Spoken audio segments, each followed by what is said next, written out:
नमन New York अपने business meeting के लिए गया था और अब वहां का सारा काम खत्म करके आज इंडिया लौटा था।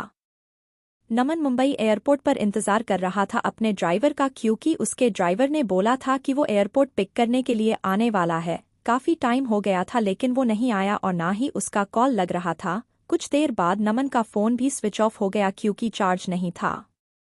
इंतजार करते करते बहुत टाइम हो गया था तो नमन ने सोचा कि वो टैक्सी से ही चला जाए। फिर वो अपना सारा सामान लेकर एयरपोर्ट से बाहर निकला और टैक्सी की राह देख रहा था कि कोई आए। तभी एक टैक्सी आते देख नमन उसे हाथ दिखाकर रोका और जैसे ही बैठने गया तो एक लड़की दूसरे साइड से टैक्सी में बैठ गई। नमन ने कहा कि ये टैक्सी उसने रोकी है तो वो बोली, तो क्या हुआ, बैठी तो मैं पहले ना, आप दूसरी टैक्सी ले लो। नमन फिर उससे कहा कि आपको किस तरफ जाना है। उसने कहा मैं कहीं भी जाऊँ, आपको उससे क्या मतलब।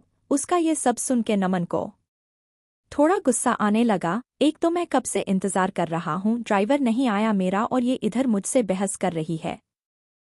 फिर नमन भी टैक्सी में बैठ गया और बोला भैया चलो। वो लड़की ज्यादा कुछ नहीं बोली और आगे चल के उसका घर आ गया तो वो नमन से पहले ही उतर गई और नमन आगे निकाल गया टैक्सी में।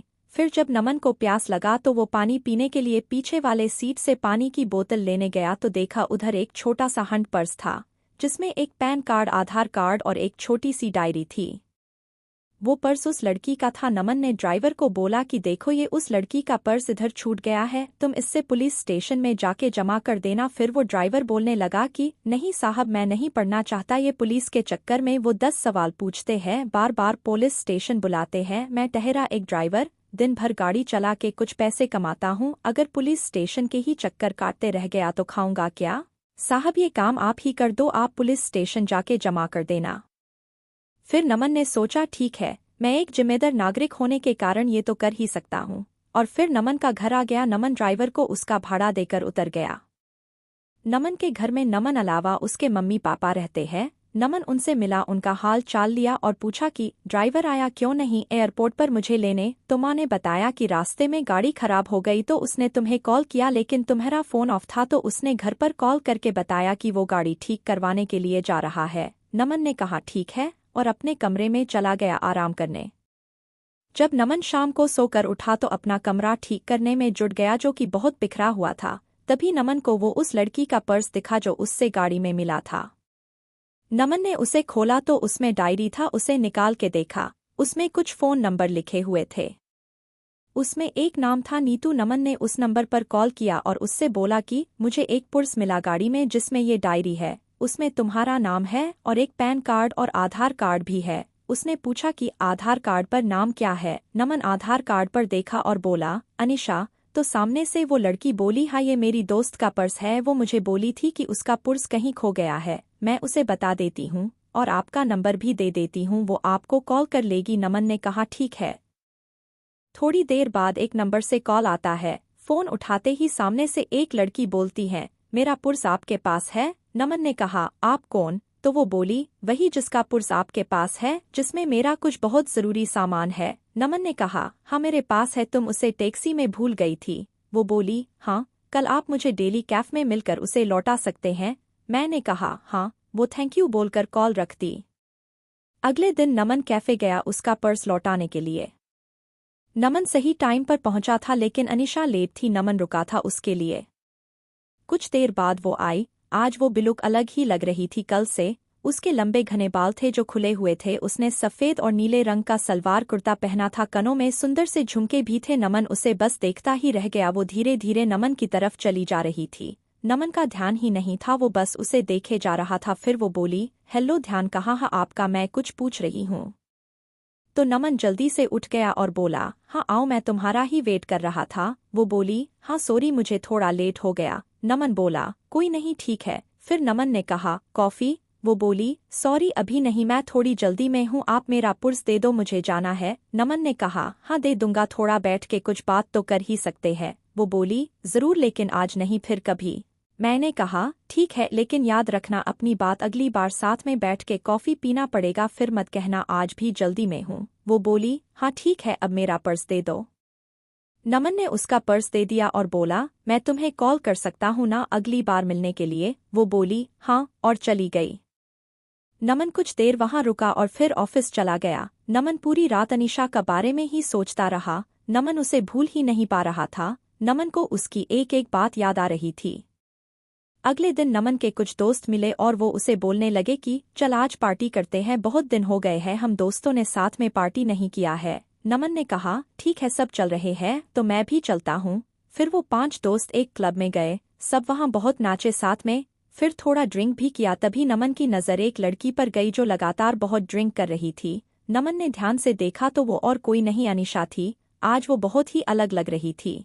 कहाँ उस दिन जब वो नमन से मिली थी तो सलवार कुर्ते में आई थी और आज वो शॉर्ट स्कर्ट और टॉप में है और ड्रिंक कर रही है। नमन तो बिल्कुल ही चौंक गया उसे देखकर। नमन उसके पास जा ही रहा था उससे बात करने के लिए कि तब तक उसके दोस्त उसका हाथ पकड़ाकर डांस करने के लिए लेकर गए। नमन की नज़र अनीशा पर ही थी लेकिन थोड़ी ही देर में वो वहां से कहीं चली गई। फिर नमन ने उसे क्लब में इधर उधर ढूंढा लेकिन वो नहीं मिली। घर जाकर नमन उसे कॉल किया, वो कॉल भी नहीं उठा रही थी। नमन उसे बहुत बार कॉल किया लेकिन उसने नमन का एक भी कॉल का जवाब नहीं दिया। अगले दिन फिर नमन उसी टाइम पर क्लब गया ताकि अगर वो आज आई तो वो उधर ही उससे पूछ लेगा। नमन अंदर जाकर वेट कर रहा था लेकिन वो नहीं आई आज। फिर नमन ने उसे कॉल किया, इस बार उसने कॉल उठाया। कॉल उठाते ही नमन उससे पूछा कहाँ हो तुम? वो बोली क्यों, क्या हुआ? मैंने उससे बोला कि कल मैंने तुम्हें क्लब में देखा था, तुम हद से ज्यादा ड्रिंक कर रही थी। क्या हुआ है तुम्हें, कोई किसी बात का टेंशन है क्या? वो बोली नहीं और कॉल कट कर दी। नमन फिर उसे कॉल लगाया तो उसने कॉल नहीं उठाया। इस बार नमन वहां से घर चला गया। घर आकर उसने अनीशा को मैसेज किया कि अगर तुम्हें कोई किसी बात का टेंशन है तो मुझे बता सकती हो। उसका कोई रिप्लाई नहीं आया। 2-3 दिन हो चुके थे, अभी तक अनीशा ने कुछ नहीं कहा था। नमन फिर अनीशा को कॉल किया, उसने कॉल उठाया। नमन ने बड़े आराम से बोला कि तुमने कुछ रिप्लाई नहीं दिया मेरे मैसेज का। वो चुप ही थी।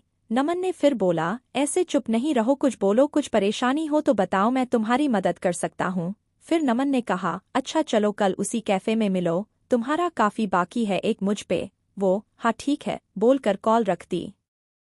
नमन बड़ी बेचैनी से कल का इंतजार कर रहा था। अगले दिन वो सुबह सुबह उठा, अच्छे से तैयार होकर अनीशा से मिलने के लिए निकला। आज नमन खुद टाइम से पहले आकर इंतजार कर रहा था। थोड़ी ही देर में अनीशा आई, वो बहुत सुंदर दिख रही थी। आज उसने जीन्स टॉप पहना था और बाल वैसे ही खुले थे। वो जैसे जैसे आगे आ रही थी चल के उसके बाल उसकी आंखों के तरफ आ रहे थे। वो उन्हें ठीक करती हुई आ रही थी। वो आके नमन के सामने वाले कुर्सी पर बैठ गई। वो शांत थी। नमन ने पूछा कॉफी? वो हौकी सी मुस्कुराहट के साथ बोली हाँ। नमन ने वेटर को कॉफी के लिए बोला और अनीशा से बोला चलो अब बताओ क्या बात है जिससे तुम परेशान हो। पहले तो वो कुछ नहीं बोल रही थी, फिर नमन ने कहा बोलो कुछ। वो बोली कि मैं मुंबई में अकेले रहती हूँ, यहाँ मैं अपना कैरियर बनाने के लिए आई हूँ। ये बोलते बोलते वो चुप हो गई। मैंने कहा हाँ आगे बोलो, इसमें क्या हुआ, ये तो अच्छी बात है तुम अपने कैरियर पे इतना ध्यान दे रही हो। फिर वो बोली लेकिन अब नहीं हो पा रहा है, मेरा काम में बिल्कुल ध्यान नहीं रहता, मुझे अपने बॉस से बहुत बार अब डांट सुननी पड़ती है और उसने तो ये तक कह दिया है कि अगर ऐसा ही चलता रहा तो वो मुझे नौकरी से निकाल देगा। 2 महीने हो गए हैं मेरे इस वार्ताओं से, मुझे रोज डांट सुनी पड़ती है। मैंने उसे पूछा ऐसा क्या हो गया है कि तुम इतनी परेशान रह रही हो? वो चुप हो गई फिर से, फिर थोड़ी देर बाद बोली मुझे कैंसर हो गया है। ये सुनकर नमन घबरा गया। आगे वो बोलती रही 2 महीने पहले मैंने चेकअप करवाया था तो डॉक्टर्स ने बोला कि मुझे कैंसर हो गया है, अभी 2nd स्टेज पर है। ये सुनकर मैं तब से परेशान रहती हूँ कि कैसे मैं सब करूँगी, मेरा इस दुनिया में कोई नहीं है, बचपन से ही मैं अनाथ हूँ, बस कुछ ऑफिस के दोस्त है। मैं ये बात अपने ऑफिस में भी नहीं बता सकती कि अगर बॉस को पता चला तो वो मुझे कहीं नौकरी से निकाल ना दे। 3 महीने पहले ही मेरा प्रमोशन हुआ है, मुझे हेड ऑफ द डिपार्टमेंट बनाया है और ये सब हो गया, मैं अब क्या करूँ कुछ समझ नहीं आ रहा है। ये सब सुनकर नमन ने धीरे से उसका हाथ अपने हाथ में लिया और बोला तुम अकेले नहीं हो, मैं तुम्हारे साथ हूँ। वो चुपचाप नमन की ओर देखने लगी। नमन ने कहा हाँ तुम सही सुन रही हो, मैं तो उसी दिन से तुम्हें पसंद करने लगा था जिस दिन तुम अपना पर्स लेने के लिए मुझसे मिलने आई थी। ये सुनकर उसने अपना हाथ पीछे कर लिया। नमन ने पूछा क्या हुआ, हाथ क्यों हटा लिया तुमने? वो बोली नहीं ये सब ठीक नहीं है, मेरी जिंदगी का ही भरोसा नहीं है और मैं तुम्हें मेरे वजह से कोई परेशानी नहीं दे सकती। नमन उसे प्यार से समझाया कि नहीं तुम मुझे कोई परेशानी नहीं दे रही हो, मैं तुम्हारा ध्यान रखना चाहता हूँ, तुम्हें अपनी जिंदगी का हिस्सा बनाना चाहता हूँ, मैं हमेशा तुम्हारे साथ रहूंगा, कभी तुम्हें अकेला नहीं छोड़ूंगा। वो बोली, नहीं तुम समझो, कल को पता नहीं मैं रहूं या ना रहूं, तुम क्यों खुद को किसी की परेशानी में डाल रहे हो। नमन उसे बहुत समझाया लेकिन वो नहीं मानी और चली गई।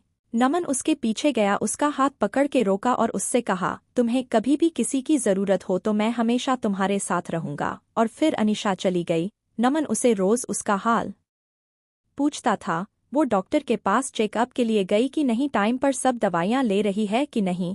उस दिन के बाद नमन ने कभी उसे अकेला नहीं महसूस होने दिया। नमन उसे रोज फोन करता था, उसका हाल पूछता था। 4 महीने हो चुके थे ऐसे बात करते करते। एक दिन शाम को फोन पर बात करते करते अनीशा बेहोश हो गई। नमन उसे पुकारता रहा लेकिन वो कुछ नहीं बोल रही थी। नमन तुरंत उसके घर जाने के लिए निकल गया। उधर पहुंचा तो देखा कि अनीशा के घर पर कोई नहीं था। फिर उसके पड़ोसियों से पूछा तो पता चला वो उसे हॉस्पिटल लेकर गए हैं। मैं तुरंत हॉस्पिटल पहुंचा, इंक्वायरी डेस्क पर उसके बारे में पता किया और उसके रूम के तरफ गया। वह 2-3 लोग खड़े थे जो अनीशा को हॉस्पिटल लेकर आए थे। नमन उनसे पूछा कि क्या हुआ अनीशा को, तो वो बोले कि अनीशा अपने घर में बेहोश होके गिर गई थी। वो तो उसके घर का दरवाज़ा थोड़ा खुला था तो एक बच्चे को बॉल खेलते खेलते उसके घर में चला गई, तो हमने जाकर देखा ये बेहोश पड़ी थी। अनीशा अकेले रहती है यह, तो हम उससे हॉस्पिटल लेकर आए। तभी आईसीयू से एक डॉक्टर बाहर आए और बोले अनीशा की हालत खराब है, हमें उसका ऑपरेशन करना पड़ेगा। नमन ने पूछा, ऑपरेशन के बाद अनीशा बिल्कुल ठीक हो जाएगी ना? डॉक्टर ने कहा, अभी कुछ बोल नहीं सकते। नमन ने कहा, डॉक्टर आप ऑपरेशन की तैयारी कर लीजिए और पैसे की कोई फिक्र ना करे। ये सुनकर डॉक्टर चले गए। पूरे 5 घंटे बाद ऑपरेशन रूम से डॉक्टर बाहर आए। नमन जल्दी से डॉक्टर के पास गया और पूछा, अनीशा कैसी है? डॉक्टर ने कहा, ऑपरेशन सक्सेसफुल हुआ, घबराने की बात नहीं है कुछ। नमन के जान में जान आई। उसने पूछा, क्या मैं अनीशा से मिल सकता हूँ? डॉक्टर ने कहा, अभी नहीं, कुछ देर बाद। नमन ने कहा, ठीक है। फिर नमन बाद में अनीशा से मिला। वो नमन को देखकर रोने लगी। नमन उसके पास बैठा था। उसने कहा कि बोला था मैं हमेशा तुम्हारे साथ रहूंगा। ये सुनकर अनीशा और रोने लगी। नमन उसे चुप कराए और कहा, अभी अभी तुम्हारा ऑपरेशन हुआ है, ऐसे में तुम्हें रोना नहीं चाहिए। हम दोनों बहुत देर तक एक दूसरे का हाथ पकड़ा कर बैठे थे। फिर वो दोनों घर आए। नमन उसका बहुत ध्यान रखता था। नमन ने अनीशा के बारे में अपने घर वालों को बता दिया था, तो अब वो अनीशा के साथ ही रहता था, उसका ध्यान रखता था। जब अनीशा पूरी तरह से ठीक हो गई तब दोनों ने शादी कर ली और हमेशा के लिए दोनों एक साथ हो गए।